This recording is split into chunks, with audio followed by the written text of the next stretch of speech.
Movie की कहानी शुरू होती है। एक बच्चा समंदर में डूब रहा है। वो एक जहाज में सवार था। उसके माता पिता को सी बीस्ट ने मार डाला है और जहाज डूब चुका है। ये लड़का एक लकड़ी के टुकड़े को पकड़कर अपनी जान बचाने की कोशिश कर रहा है और वो समुद्री बीस्ट इसके नीचे से गुजरता है। सीन शिफ्ट होता है। एक छोटी बच्ची जिसका नाम मैसी है अपने सामने बैठे हुए बच्चों को कैप्टन क्रू की कहानी सुना रही होती है, जिसमें लिखा होता है समुद्री बीस्ट कैसे समुद्र किनारे आकर लोगों को नुकसान पहुंचाया करते थे। उनकी वजह से लोग समुद्र में जाने से डरते थे, लेकिन हमारे हंटर्स की वजह से अब तक बहुत से समुद्री बीस्ट मारे जा चुके हैं। हंटर्स की बहादुरी की वजह से लोगों का समुद्र के लिए डर खत्म हो चुका है। असल में ये एक ऑर्फन हाउस है और ये सारे बच्चे ऑर्फन हैं। इन सबके माता पिता सी बीस्ट के हाथों मारे जा चुके हैं, इसलिए अब इनकी देखभाल करना किंग और क्वीन की रिस्पॉन्सिबिलिटी है। मैसी कहानी सुना रही होती है जब वहाँ की केयर टेकर दरवाजा खोलकर अंदर आ जाती है और गुस्से से चिल्लाते हुए सब बच्चों को कहती है, तुम अभी तक सोए क्यों नहीं? तुम्हें 1 घंटा पहले ही सो जाना चाहिए था। सब बच्चे सोने चले जाते हैं। फिर वो लेडी मेजी के पास आती है और उससे कहती है, हमारा किंग हमारी सब जरूरतों का ख्याल रखता है, इसलिए हमें भी उनके ऑर्डर्स को ओबे करके उनको रिस्पेक्ट देनी चाहिए। इसलिए जो कायदे और कवानीन है उनके मुताबिक चलना चाहिए। मैसी कहती है ठीक है। फिर वो केयर टेकर वहाँ से चले जाती है और मैसी अपनी जगह पर किसी और लड़के को लेटा कर वहाँ से भाग जाती है। सब बच्चे मैसी के भागने में उसकी मदद करते हैं। सीन शिफ्ट होता है। इनएविटेबल शिप का क्रू समंदर में है, जिसको कैप्टन क्रू और उसके साथी सारा मॉनिटर कर रहे हैं। कैप्टन क्रू का सौतेला बेटा जिसका नाम जैकब है वो भी इस शिप में उनके साथ है। जैकब दूरबीन से देखता है। उसे सी बीस्ट की टेल नजर आती है। वो कहता है, मुझे लगता है आखिरकार वो दिन आ गया जिसका हम सबको बेचैनी से इंतजार था।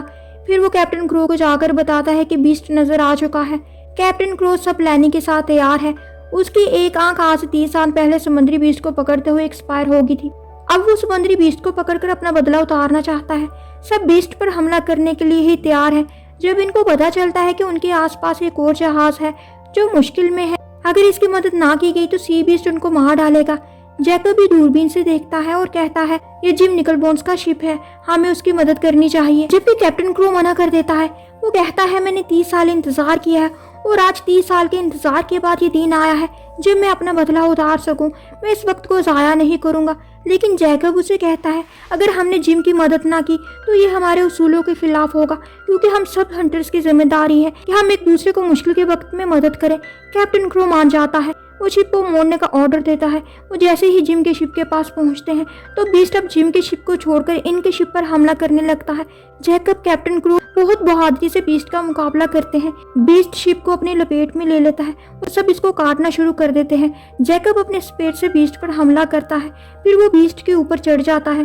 कैप्टन क्रू भी एक स्पेयर से बीस्ट को मारता है, जिससे बीस्ट मर जाता है। कैप्टन क्रू बीस्ट का एक सिंग काट लेता है। बीस्ट की आंख खुल जाती है और वो अपने टेंटिकल से कैप्टन क्रू को नीचे खींच लेता है। सीन शिफ्ट होता है। शिप के फ्लोर पर कैप्टन क्रू को होश आ जाता है। शिप में सुराख हो चुके हैं। अब रेड बीस्ट को मारना बाकी है। कैप्टन क्रू शिप को वापस मोड़ने का कहता है। वो अब घर जाना चाहता है। जैकब अपने जख्मों पर मेडिसिन लगा रहा होता है जब क्रू मेंबर्स उससे कहते हैं, तुम्हें कैप्टन क्रू का साथ नहीं देना चाहिए, यह बहुत ज्यादा खतरों में डालता है। लेकिन जैकब उससे कहता है, हम सब हंटर्स हैं, हम बहादुरी से जिएंगे और बहादुरी से ही मरेंगे। फिर उसे कैप्टन क्रू अपने रूम में बुलाता है और वो जाता है। कैप्टन क्रू उससे कहता है, मैं चाहता हूँ जब मैं मरूं तो इस शिप के लीडर तुम बनो। मुझे तुम पर फख्र है। जब मैंने तुम्हें समंदर में से उठाकर बचाया था, मुझे तभी लगा था ये बच्चा बहुत बहादुर होगा और तुमने मेरी सोच को सच साबित कर दिया। इस बात से हमें ये भी पता चलता है कि मूवी के स्टार्ट में हमें जो बच्चा समंदर में दिखाया गया था वो जैकब ही था, जिसे कैप्टन क्रू ने बचाया था। जैकब कैप्टन क्रू से कहता है, मैं आपका ट्रस्ट कभी नहीं तोड़ूंगा। फिर वो दोनों हग करते हैं। इनएविटेबल शिप शहर में वापस आ गया है। वो बीस्ट का सिंह यानी हॉर्न किंग को देकर उसे इनाम लेंगे। असल में हंटर्स को फाइनेंशियली सपोर्ट किंग की तरफ से ही मिलती है, क्योंकि वो किंग और अपने मुल्क के लोगों के लिए काम करते हैं। पूरी सिटी में उनके लिए सेलिब्रेशंस का इंतजाम किया जाता है। गाना बजाना होता है, डांस होता है, स्पेशल ड्रिंक सर्व किए जाते हैं। मैसी भी वहाँ आ जाती है। वो जैकब से मिलती है, उसे बताती है कि मैं तुम्हारे बारे में बहुत ज्यादा जानती हूँ। तुमने बहुत ही शॉर्ट टाइम स्पैन में 4 बीस्ट को मारा था। जैकब कोरेक्शन करता है, 4 को नहीं 5 बीस्ट को मारा था। मैसी कहती है, मेरे डैडी भी हंटर थे और हंटिंग के दौरान उन्होंने अपनी जान दे दी। मैं अपनी डैडी की तरह हंटर बनना चाहती हूँ। जैकब उसे कहता है, तुम अभी बहुत छोटी हो। लेकिन मैसी कहती है, अगर तुम मुझे अपने शिप पर अगली हंटिंग कैंपेन पर नहीं लेकर जाओगे तो मैं कैप्टन क्रू से बात करती हूँ। जैकब उसे पकड़कर एक टांगे पर बिठाकर उसे वापस भेज देता है। अगले सीन में कैप्टन क्रो और जैकब बहुत शान से किंग पैलेस जा रहे होते हैं। वो सी बीस्ट का हॉर्न किंग को पेश करते हैं, लेकिन किंग और क्वीन खुश नहीं होते क्योंकि उन्होंने रेड बीस्ट का हॉर्न लाने को कहा था। वो कैप्टन क्रो से नाराज होते हैं कि वो इस बार भी रेड बीस्ट का हॉर्न नहीं ला पाया। वो कहते हैं जिम को बचाने पर तुमने फोकस किया, इसलिए रेड बीस्ट तुम्हारे हाथ से निकल गया। किंग ने वहाँ पर एक और शिकारी को बुलाया हुआ है जिसका नाम एडमायरल है। क्योंकि कैप्टन क्रो रेड बीस्ट को पकड़ नहीं सका, इसलिए ये टास्क अब एडमायरल को दिया जाता है। कैप्टन क्रो को इस बात पर बहुत ज्यादा गुस्सा आता है। एडमायरल और कैप्टन क्रो में झगड़ा होने लग जाता है। बात इतनी बढ़ती है कि क्वीन ऑर्डर करती है कि कैप्टन क्रो को अरेस्ट किया जाए।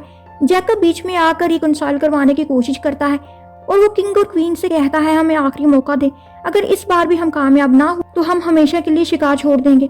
क्वीन ये टास्क दोनों को देकर कहती है जो भी रेड बीस्ट को मारेगा या पकड़ कर लाएगा उसे इनाम दिया जाएगा। एडमायरल और कैप्टन क्रो इस बात पर एग्री हो जाते हैं। कैप्टन क्रो और जैकब फिर से शिप को तैयार कर रहे हैं। जैकब वुडन ड्रम्स को उठाता है तो नीचे मैसी है। वो पूछता है तुम यहाँ क्यों आई हो? वो कहती है तुम लोगों के साथ हंट पर जाने के लिए। उसे देखकर कैप्टन क्रो नजदीक आ जाता है और मैसी से पूछता है तुम कौन हो? वो कहती है मैं मैसी हूँ और मैं हंटर बनना चाहती हूँ क्योंकि मेरे पेरेंट्स भी हंटिंग किया करते थे और हंटिंग करते हुए वो मरे थे। कैप्टन क्रो कहता है फिर तो तुम्हारे पेरेंट्स हीरो थे और तुम हीरोज की बेटी हो। वो मैजी को अपने साथ आने की इजाजत दे देता है। जैकब उसे रोकना चाहता है लेकिन कैप्टन क्रो उसे कहता है मुझे इस बच्ची में फायर नजर आई है, जो फायर मुझे तुम में दिखी थी। रात का टाइम है।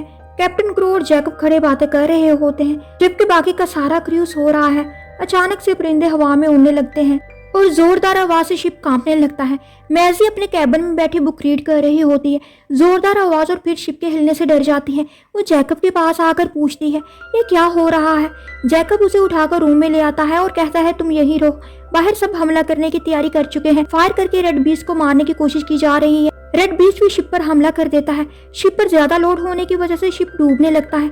जैकब खतरे को समझते हुए कैप्टन क्रो से कहता है कि रस्सियां काटी जाए। कैप्टन क्रो मना कर देता है लेकिन मैसी खंजर हाथ में लिए रस्सियां काटना शुरू कर देती है, जिस पर कैप्टन क्रो से रोकता है लेकिन वो नहीं रुकती। कैप्टन क्रो जैकब से कहता है कि इसे रोको, लेकिन मैसी जैकब की भी बात नहीं सुनती और रस्सियां काट देती है। जैकब और मैसी समुद्र में गिर जाते हैं। कैप्टन क्रो गुस्से में आकर मैसी पर फायर करने लगता है। जैकब कहता है कैप्टन इसे माफ कर दे, एक बच्ची है। नीचे से रेड बीस्ट अपना मुंह खोलकर इन दोनों को कश्ती समेत मुंह में डाल लेती है।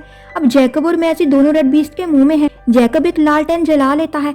मैसी पूछती है हम कहाँ हैं? जैकब कहता है बीस्ट के पेट में। मैसी पूछती है क्या ये हमें चबाएगी या हम इसकी बॉडी के एसिड की वजह से मर जाएंगे? जैकब कहता है मुझे कुछ नहीं पता, मैं ऐसी जगह पर पहली बार आया हूँ। फिर वो लालटेन लेकर कश्ती से उतरकर बीस्ट के अंदर चलता हुआ एक होल की तरफ जाता है। मैसी भी उसके पीछे पीछे है। वो बीस्ट के नोज के पास है। वो समुद्र के अंदर की दुनिया देख रहे होते हैं जो बहुत ही ज्यादा खूबसूरत है। रेड बीस्ट समुद्र के किनारे आकर रुकता है। जैकब अपने चाकू से उसको काटने की कोशिश करता है लेकिन मैसी रोक देती है। वो कहती है रेड बीस्ट ने हमें मरने से बचाया था। इतने में रेड बीस्ट को जैकब के चाकू की वजह से छींक आती है। वो छींक मारकर जैकब और मैसी को बाहर फेंक देती है। जैकब और मैसी एक शेल्टर ढूंढने निकल पड़ते हैं। उनको एक केव मिलता है। वो दोनों वही सो जाते हैं। मैसी की आंख खुल जाती है तो वो देखती है एक ब्लू कलर की क्यूट सी क्रिएचर वहां पर होती है। मैसी उसका पीछा करते करते केव से बाहर आ जाती है। वो क्रिएचर डर कर भागती है।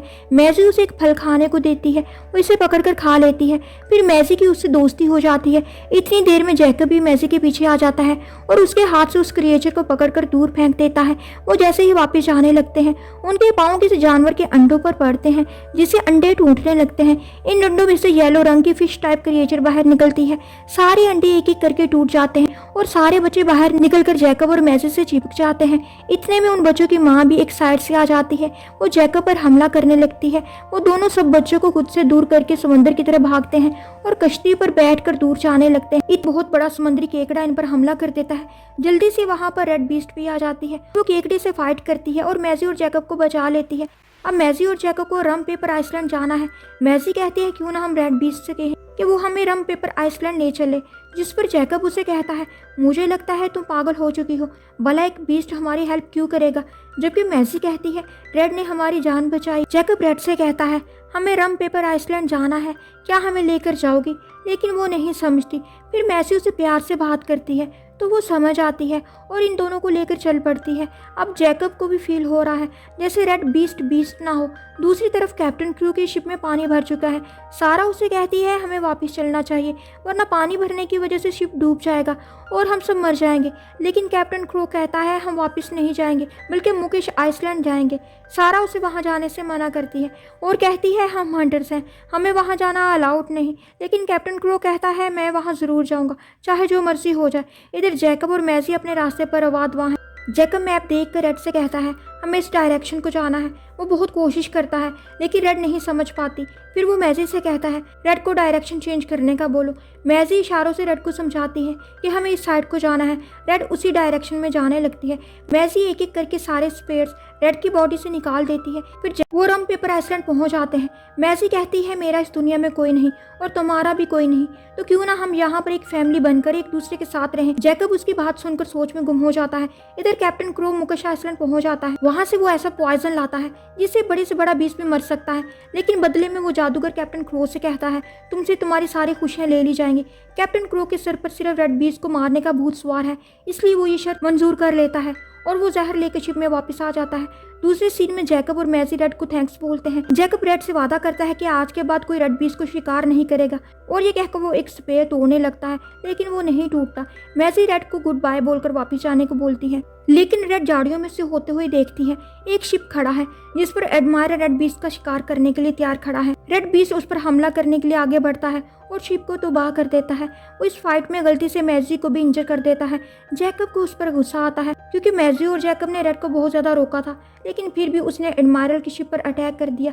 लेकिन रेड भी अपनी जगह पर बिल्कुल ठीक है। हंटर्स किंग से रिवार्ड लेने के लिए इनोसेंट क्रिएचर्स को मार रहे हैं और सी क्रिएचर्स इंसानों की शिप पर हमला करके खुद को बचा रहे हैं।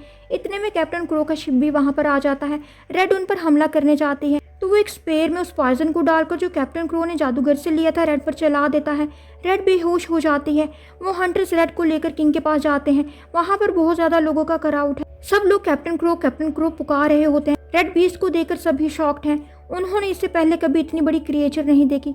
जैकब, कैप्टन क्रू, सारा और मैजी भी वहां मौजूद है। किंग और क्वीन भी इस जायंट बीस्ट को देखकर बहुत ज्यादा खुश हैं और वो कैप्टन क्रू का इनाम देते हैं। मैजी रेड को आजाद करना चाहती है। वो अपने छोटे से चाकू से उसकी रस्सी काट रही होती है तब वहाँ सारा आ जाती है और रस्सी काटने में उसकी हेल्प करती है। रेड होश में आ जाती है और उन पर अटैक करके तबाही मचा देती है। क्वीन सिपाहियों को ऑर्डर करती है कि इसको मार दें लेकिन रेड सब पर हावी है। फिर वो कैप्टन क्रू पर हमला करने लगती है जब मैजी उसके सामने आ जाती है और उसे ऐसा करने से रोक देती है। वो कहती है अब ये सब रोकना होगा, ना आज के बाद कोई सी क्रिएचर को मारेगा और ना ही कोई सी क्रिएचर इंसानों को मारेगी। वो कहती है हमारी हिस्ट्री बुक्स में सी बीस्ट के बारे में जो भी बताया जाता है वो सब झूठ है। सी बीस्ट कभी भी समुद्र किनारे आकर लोगों को नहीं मारा करते थे। ये सिर्फ और सिर्फ किताबी बातें हैं जो हमारे बादशाहों ने फैलाई हुई हैं। अपने फायदे के लिए वो ऐसी बातें बनाया करते थे। वो हंटर से मासूम क्रिएचर्स का मर्डर करवा के उनके हॉर्न्स को बेचकर मुनाफा कमाया करते थे। लेकिन अब से कोई इनकी बात नहीं मानेगा। सब लोग मैजी की बातों से हैरान हो जाते हैं।